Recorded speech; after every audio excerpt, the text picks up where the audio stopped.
ఇక పచ్చని పల్లెల్లో ఎరువుల చిచ్చు రేపుతోంది. ఊరూరా యూరియా కోసం యుద్ధం నెలకొంది. యూరియా కొరత అన్నదాతల మధ్య కొట్లాట పెడుతోంది. యూరియా దొరక్క కేంద్రాలపై రాళ్లు రువ్వుతున్నారు రైతులు. ఏకంగా పొన్నం ఇలాఖా హుస్నాబాద్లో యూరియా కోసం రచ్చ జరిగింది. ఇటీవల యూరియా కొరత లేదన్న పొన్నం ఇప్పుడేం చేస్తారని నిలదీస్తున్నారు అన్నదాతలు. ఏ రైతు వేదికల వద్ద చూసినా క్యూలైన్లో చెప్పులను రాళ్లను వరుసలో పెట్టి యూరియా కోసం పడిగాపులు కాస్తున్నారు రైతులు.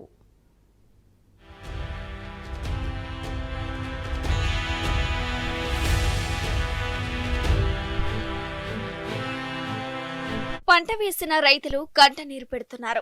యూరియా సరఫరాలో ప్రభుత్వ నిర్లక్ష్యంతో కంటి మీద కునుకు లేకుండా అవస్థలు పడుతున్నారు.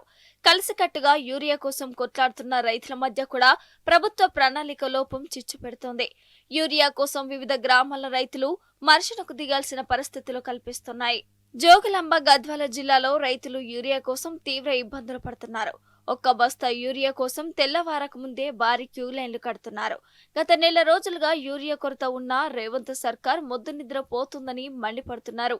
మొదటిసారి టోకెన్ కోసం, రెండవసారి ఆధార్ నమోదు కోసం, మూడోసారి యూరియా సంచి కోసం లైన్లో గంటల తరబడి నిలబడి ఉండాల్సిందేనని వాపోతున్నారు.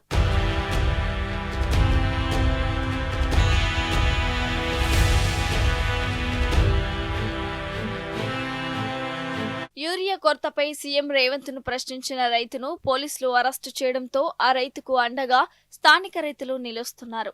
రాజన్న సిరిసిల్ల జిల్లా ఎల్లారెడ్డిపేటలో సీఎంను ప్రశ్నించినందుకు రైతు లక్ష్మణ్ యాదవ్ ను పోలీసులు అదుపులోకి తీసుకున్నారు. లక్ష్మణ్ యాదవ్ కు మద్దతుగా స్థానిక రైతులు పోలీస్ స్టేషన్ కు చేరుకున్నారు. యూరియా ఎందుకు ఇవ్వరని, యూరియా లేకపోతే పంటలు ఎలా పండించాలని ప్రశ్నించడమే లక్ష్మణ్ యాదవ్ పాలిట శాపమైంది. ఇక ములుగు జిల్లాలో యూరియా కష్టాలు తీవ్రమయ్యాయి. మంత్రి సీతక్క ఇలాకాలో యూరియా కోసం అష్టకష్టాలు పడుతున్నారు రైతులు. వెంకటాపూర్ మండలం నల్లగుంట పిఎస్సిఎస్సిల వద్ద యూరియా కోసం మహిళా రైతులు లైన్లలో నిలబడ్డ ఒక్క యూరియా బస్తా కూడా దొరకని పరిస్థితి నెలకొంది. దీంతో సీఎం రేవంత్ రెడ్డి, మంత్రి సీతక్కపై అన్నదాతలు దుమ్మెత్తిపోస్తున్నారు.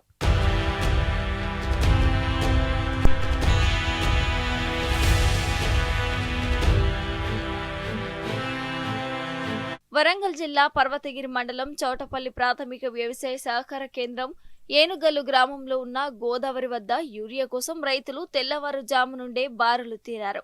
పంటలేసి నెలలు గడుస్తున్నా ఇంతవరకు యూరియా దొరకటం లేదని రైతులు ఆవేదన చెందుతున్నారు. గోదాంకు యూరియా వచ్చిందని తెలియడంతో ఒక్కసారిగా చుట్టుపక్కల గ్రామాల నుండి రైతులు గోదాం దగ్గరకు చేరుకున్నారు. దీంతో క్యూ లైన్లో నిలబడి గంటల తరబడి నిలబడాల్సిన పరిస్థితి నెలకొంది. ఇక నర్సంపేట మండలం ప్రాథమిక వ్యవసాయ కేంద్రం వద్ద యూరియా కోసం రైతులు బారులు తీరారు. తెల్లవారుజాము నుండి క్యూ లైన్ కట్టారు. లైన్లో తోపులాట జరగడంతో ఓ మహిళ రైతు సొమ్మసిల్లి పడిపోయింది. ప్రభుత్వ నిర్లక్ష్యం వల్లే తాము ఇన్ని కష్టాలు పడుతున్నామని రైతులు వాపోతున్నారు.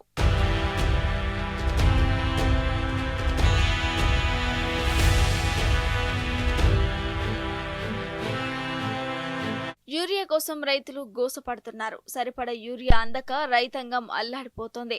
పెద్దపల్లి జిల్లా సుల్తానాబాద్ ప్రాథమిక వ్యవసాయ సహకార సంఘం వద్ద యూరియా కోసం రైతులు బారులు తీరారు.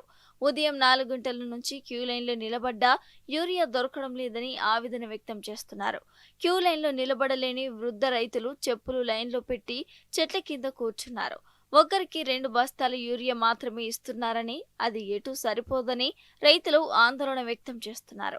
ప్రభుత్వం తక్షణమే స్పందించి రైతులకు సరిపడ యూరియా అందించాలని రైతులు డిమాండ్ చేస్తున్నారు. 600 మందికి పైగా రైతులు ఉంటే ఒక్క లోడు యూరియా ఎలా సరిపోతుందని అన్నదాతలు అధికారులను నిలదీశారు.